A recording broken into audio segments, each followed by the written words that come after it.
Olá pessoal, me chamo Evandro Soares, sócio fundador do grupo 2MV e desenvolvedor de toda a metodologia 2MV e também desenvolvedor da metodologia 2MV Force, junto com toda a equipe do 2MV. Vamos lá, vou dar continuidade na série de 5 vídeos de uma maneira muito técnica, onde hoje irei abordar o vídeo número 3, onde a gente vai tratar de 2MV Force usando no Day Trade em ações, tá? Operando papéis com 2MV Force. Primeira coisa que a gente precisa saber para operar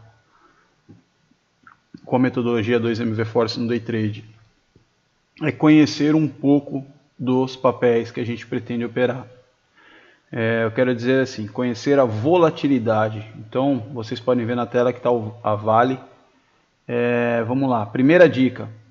Papéis que se movimentam bastante no Day Trade, que tem uma volatilidade boa, eu, Evandro, gosto de usar 6R com 3R.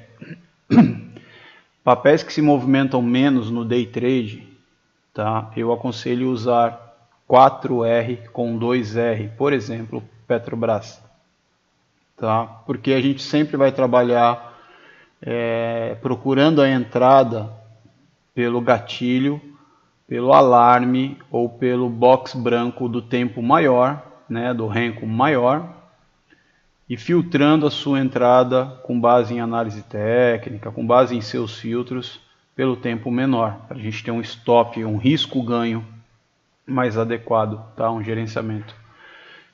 Então eu vou começar mostrando no dia de hoje, por exemplo, a movimentação da Vale, que fez um movimento interessante e de repente foi até uma pegadinha, tá? Vou explicar isso aqui agora. Deixa eu puxar aqui o movimento da Vale. Então eu tenho aqui na Vale, por exemplo, uma falha de fundo com uma confirmação, mandou toda essa onda para cima, retornou, fez a retração desta perna e agora talvez ela deixe uma falha de fundo aqui para continuar subindo, ou se for o caso, deixar uma falha de topo, perder o suporte e continuar descendo. Tá? Então eu entendo que a Vale estava no movimento ascendente e a qualquer momento ela deveria corrigir. Tá? Então, a partir do momento que eu já tenho essa leitura inicial, eu começo a procurar pontos de entrada para compra em suporte ou vendas de risco perto de uma resistência, numa falha de topo. Então vamos lá, eu trabalho com suporte e resistência com marcações do anual, mas isso aí eu posso explicar mais à frente num outro vídeo. Tá, então a partir do momento que eu entendo que o ativo, neste caso a Vale, ele pode deixar uma falha de topo para eu vender, ou eu posso esperar ver se o ativo corrige para eu comprar perto de um suporte, no meu caso 25,04, ou simplesmente eu esperar o preço continuar subindo, porque eu estou teoricamente comprando uma resistência, tá? Então, mas vamos tratar aqui das entradas, dos pontos de entrada do Force, que é o propósito do nosso vídeo. Eu já deixei uma linha amarela aqui para facilitar a nossa vida. Então vamos lá. Essa entrada, por exemplo, eu tenho o mercado abrindo em gap, corrigiu e lançando um teste de topo. Se eu for olhar só o ruído, não tem nenhum problema, tá tudo perfeito. Abriu em gap, fez uma correção. Vamos até ver se de repente essa entrada foi uma correção. Chegou a bater até 618. Tá? Deixou a falha de fundo, belezinha. Foi, voltou. Tá? Deixou aqui a falha de fundo. Deixa eu ver se eu consigo colocar o meu marcador aqui. Então, por exemplo, o mercado abriu, fez a correção, mandou um testezinho para cima, falhou fundo. Teoricamente, teria que lançar uma onda fazendo um teste de topo na máxima do dia. Então, assim, se eu fosse olhar esse ponto de entrada aqui, neste preço, 25,71, que é o que está a linha amarela, e o Force acendeu um box branco, chegou a abrir o verde, porque ele estopou aqui na volta, pelo indicador, seria uma compra, apoiando pelo ruído, tá? Não tem nada de errado nessa entrada, pelos nossos filtros. Agora, vamos olhar o tempo maior. Por que eu, Evandro, não filtrei, eu estou filtrando, não faria essa compra? Pelo simples fato de, se eu pegar essa perna de alta, puxar o fibo, vou até puxar daqui, ó, da perna mais curta, eu sei que o preço tem para corrigir pelo menos até o 25,36, região 25,20. Se eu pegar a perna inteira do fundo ao topo que ele deixou, 50% vai bater exatamente no meu suporte do anual. O que eu falei para vocês? Eu gosto de comprar suporte ou mais perto de um suporte, seja uma média, seja uma marcação de vela, seja o suporte que eu identificar, seja volume profile.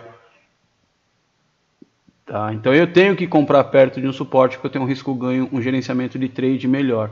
Então nesse caso, o que eu entendo nessa entrada?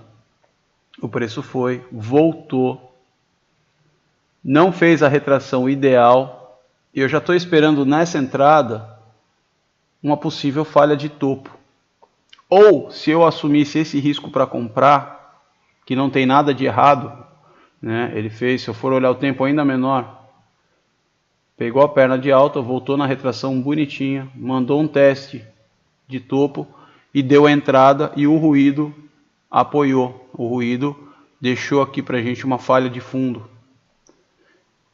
Como o tempo maior não fez a retração total, eu obrigatoriamente, na minha maneira de operar, na minha gestão de risco, eu teria que comprar pouco, né, entrar com uma mão menor, para pagar para ver, porque o meu alvo era um alvo de 14 centavos, tá, inicialmente. Então eu tenho que pagar pouco para ver se esse trade daria certo ou não. Como eu gosto de comprar suporte e vender resistência, aqui ele está muito próximo da resistência para eu comprar. Então eu filtro essa entrada, eu deixo passar. Na sequência, o preço que ele fez? O preço realmente confirmou a falha de topo. O 10R abriu um pivô de baixa. Eu já tenho a retração de Fibo e um suporte na região dos 25,04. Então é lá que eu estou esperando para comprar, tá? E não para vender. É lá que eu estou esperando um sinal de compra. Eu passei essa compra por estar muito perto de um topo. Eu não gosto de comprar topo. E confirmou a venda. Eu não vendi aqui, vamos lá pessoal agora, eu não vendi esse pivô como a gente aprende na análise técnica, tá? Mesmo porque o indicador não está apoiando. Mas logo na sequência, na região de preço dos 25,45, 25,44, o indicador começou a dar um sinal de um box branco. No meu entendimento, ele está exatamente no meio do caminho do meu ponto ideal de compra, que é a região dos 25,04. O meu alvo aqui já deixou de ser 14 centavos para 40 centavos. Opa, ficou interessante. Tá, então agora eu já começo a observar o que o ruído está me dizendo. Aí eu tenho o quê? Uma linha d'água aqui, né? Aí vamos traçar um pivôzinho. Bom, se isso aqui, aí eu tô pensando, se isso aqui realmente for uma falha de topo e mandar um alvo lá para minha região de retração, para minha região de suporte, esse trade tem tudo para dar certo, tá? Por quê? Porque eu tenho um alvo, eu tenho uma onda 3 no pivôzinho de baixa, mas é a mesma leitura do topo no meu gerenciamento financeiro. Tá, mas o preço está subindo. E se ele for fazer só essa retração e mandar para cima? Como não está atendendo a minha condicionante, que é comprar numa região de suporte ou vender numa região de resistência, É a mesma leitura, tá? Então vamos lá. Eu entendi que o preço fez um pivô de baixa. Essa aqui é a perna que está me interessando para vender. Aí eu tenho que tomar uma decisão. Aonde eu vou vender? O box do 10, o box do 6R do meu irmão mais velho está me falando nessa região. Então eu passei a venda desse pivô, tá? Eu passei. Simplesmente não fiz. Passei essa venda. Bem no ponto do alarme, que o alarme tocou lá no irmão mais velho, no modo agressivo. Lembrando, tempo maior, force, agressivo. Tempo menor, tempo de ruído, force, moderado. Aí o que o preço fez? O preço rompeu, fez nova mínima. Teoricamente, pela análise técnica, está confirmando essa entrada. Tá? Então o que eu sei? Eu sei que o primeiro alvo é o fundinho. Está aqui, região da linha d'água. O preço subiu. Quando o preço começou a cair, eu vendi aqui. Eu venderia aqui nessa região dos 36, bem nesse rompimento do branco aqui. Veja, eu não vendi o primeiro, mas estou vendendo o segundo. Ele ainda voltou, meu stop estaria aqui. Então nós vamos vender na região dos 35. Meu stop vai estar lá na região dos 50. Está dando um stopzinho de 15 centavos. Por um alvo também de 15 centavos aproximadamente. Então é um trade de 1 para 1. Tá? Vale a pena pagar o risco? Vale. Por quê? Porque se ele chegar aqui embaixo e der condição, eu quero comprar. Então eu vendi com a mão menor. Então esse trade seria o meu filtro. Porque eu estou vendendo de risco para chegar numa região de suporte e tentar fazer essa compra. Então esse é o primeiro filtro. Quando não atende as minhas condicionantes nos meus pontos de entrada aqui, eu determino no gráfico, eu opero com a mão menor. E vou fazendo esses filtros de análise técnica. Beleza? Aí na volta, tá? Vamos ver o que o preço fez na volta. Esse trade aqui, ok. Então, esse trade foi filtrado, não fizemos. Esse trade, como vinha de cima para baixo no meio do caminho e tinha um alvo interessante, foi feito. Aí na sequência bateu no suporte, voltou tudo para a região de retração. Agora vamos ver, eu falei em compra, né? Eu falei em compra aqui na região do suporte. Ele teoricamente está dando a mesma leitura de baixa, está deixando um padrão de compra, né, para testar o topo, até para lançar uma onda maior para cima. Aí vamos lá para o ruído. Olha a cor de fundo do ruído, vendida. Não tem em nenhum momento uma leitura de falha de fundo. O que eu preciso no ruído? Deu essa perna, eu preciso que ele faça pelo menos um testezinho de retração e mande para cima, para eu pegar essa volta, né, nessa faixa de preço dos 32, ou que ele até caia mais, teste mesmo fundo, bonitinho, deixa um W mais bonito para eu também pegar na mesma faixa de preço, 25,32. Tá? Então o que me interessa na compra, sendo que eu já estava observando que eu quero comprar aqui nessa região de fundo, me interessa esse movimento e eu quero buscar essa perna. Quero buscar essa perna. Primeiro alvo, esse. Segundo alvo, se der certo, esse. Então, nesse caso, não teve entrada de compra. Simplesmente a Vale hoje, no jeito que eu gosto de operar, teria me dado apenas uma entrada.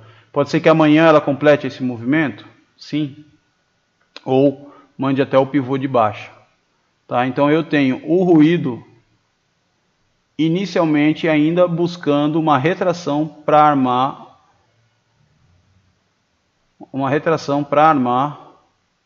um possível pivô de baixa nessa região aqui. Então eu tenho que tomar um pouco de cuidado. Então para Vale, para esse ativo seria isso. Vamos tentar dar uma olhada na Petro hoje, que teve um comportamento um pouco diferente. Petro 4, mesma leitura. Só que 6R na Petro é insano, porque ela não se mexe. Então, vamos trabalhar com tempo menor, 4R. Ó, 4R com 2R. A Vale está no mesmo padrão de fundo, só que lógico numa situação menor, dá vale. Vamos lá, olha o que eu tenho aqui. Vamos fazer primeiro com Fibonacci para a gente exemplificar. Tem uma perna de alta, tenho uma retração e eu tenho um alvo. Nesta região, então de manhã antes do mercado abrir, eu já tracei aqui, então eu já sei que a Petro, se ela subir e romper esse topo, tem um alvo lá para 14,72. Por que 14,72? Lembra que eu trabalho com suporte e resistência do anual, então está aqui. Então, eu quero comprar o mais perto possível do meu suporte. Meu suporte está em 14,05. O preço já rompeu o suporte, voltou a testar. O preço já rompeu a resistência, voltou a testar como suporte. Está lançando em onda 3 para buscar a próxima resistência. Aí eu preciso entender. Abriu em gap já estourando o topo. Aqui que está o nosso grande problema. Eu faço esse trade ou eu não faço? Tá, vou colocar isso aqui de amarelo para facilitar a visualização. É a mesma análise. Eu estou olhando o irmão mais velho, eu estou olhando o tempo maior, buscando a entrada pelo tempo menor. Então, eu tenho uma região de topo no 14,35. A Vale já abriu em gap de alta hoje, querendo estourar o topo. Então, eu vou me basear pelo topo anterior aqui. 14,34, 14,35. Vamos abrir o gráfico aqui. Então, bateu no suporte. Eu sei que o meu alvo é lá na região dos 70, 72. Se o preço vai lá, não sei. Mas eu tenho que confiar em algumas coisas. Então, no meu caso, eu confio em parâmetro de suporte e resistência. E vamos cair para o force. Vamos lá. Abriu em gap. Você vê como ela se movimenta pouco. No 2R, ó. Abriu em gap. Force está apoiando no ruído. Aqui, na sequência, abriu em gap o force também apoiando no tempo maior no agressivo. Deu uma pequena acumulada aqui. Aqui a gente tem duas situações, tá? Aí é critério do cliente. Como eu estou no tempo agressivo, você pode ou comprar nessa região aqui, que vai te deixar um stopzinho de 5, 6 centavos, de repente você trabalha com stop de 10 centavos, ou você fala, não, deixa eu colocar uma linha pontilhada aqui, eu vou entrar só na segunda confirmação. Então aqui você tem a primeira confirmação, e aqui a gente tem a segunda confirmação. Então ó, o preço foi, voltou, fez novo topo, não fez novo fundo, e lançou. Eu tenho um micro suporte aqui, abriu em gap, acumulou. Ah, eu sou agressivo, eu vou entrar aqui, vou pagar esse risco aqui de 5 centavos, 6 centavos, 10 centavos. Se der certo, eu tenho um alvo de 35 centavos em média. Ah não, eu vou esperar romper, fazer nova máxima no dia, porque já abriu em gap, eu vou esperar romper o topinho anterior e vou entrar. Então, aqui seria o seu primeiro ponto de entrada. E aqui seria o seu segundo ponto de entrada. Por quê? Porque nesse caso da Petro, nós perdemos o ponto de referência branco, que foi aqui dentro do gap. Tá? Então, teríamos aqui um box branco nessa região aqui dos 25, 27, que vai bater aqui, né, que daí ele abriria branco por aqui, faria acumulação, lateralização e rompia. Então o trade deu super certo, a gente fez análise pelo tempo maior, como a gente pode ver aqui, fundo, topo, retração, 100% do alvo, bateu certinho. Hoje nós pegamos esse trade na sala, eu saí no 0 a 0 porque enroscou, mas todo o pessoal da sala pegou esse trade e o Rotier mandou muito bem nesse trade. A leitura é essa. Tá? Então, qual que é o segredo de usar a metodologia Force no Day Trade? Simplesmente você achar dois tempos, um tempo intermediário e um tempo mais de ruído, que você se sinta confortável em gerenciar aquele ativo. Eu indico 6R e 3R para papéis mais voláteis, 4R com 2R para papéis menos voláteis. Ok? Então, pessoal, para esse terceiro vídeo, seria essa a minha dica. Tá? A leitura permanece a mesma, trabalhando irmão mais velho, né? Trabalhando renco maior com renco menor, usando o filtro de análise técnica e se adaptando, entendendo a volatilidade do ativo que você gosta de operar. Não saia colocando o mesmo box, o mesmo tamanho de renco, se você ainda não conhece o papel. Você pode ser enganado com isso, ou você vai ter que trabalhar com stops um pouco mais largos e alvos maiores, porque daí você vai tentar um movimento mais alongado pelo seu renco, ser um pouco maior e não estar de acordo com a volatilidade do ativo, ok? Pessoal, mais uma vez, muito obrigado pela paciência de acompanhar o nosso trabalho, de estar prestigiando os nossos vídeos. Se vocês gostaram, né, dá um like lá pra gente. Estamos diariamente em sala, então só acessar a sala 2MV e tirar as dúvidas com a gente. Para a contratação da metodologia, para mais informações, é só acessar o site www.2mv.com.br. Valeu, pessoal. Obrigado. Em seguida, aí, nos próximos dias, eu vou lançar o vídeo 4, que será Dicas Operacionais 2MV Force com alguns indicadores, né, de padrão, MACD ou um Heikin Ash, eu vou ver aqui um indicador interessante, a própria média, as médias móveis, trabalhar com cruzamento de médias, com retorno à média, ok? Então, espero vocês para o quarto vídeo. Obrigado, fiquem em paz, né? Descansem e até o próximo vídeo.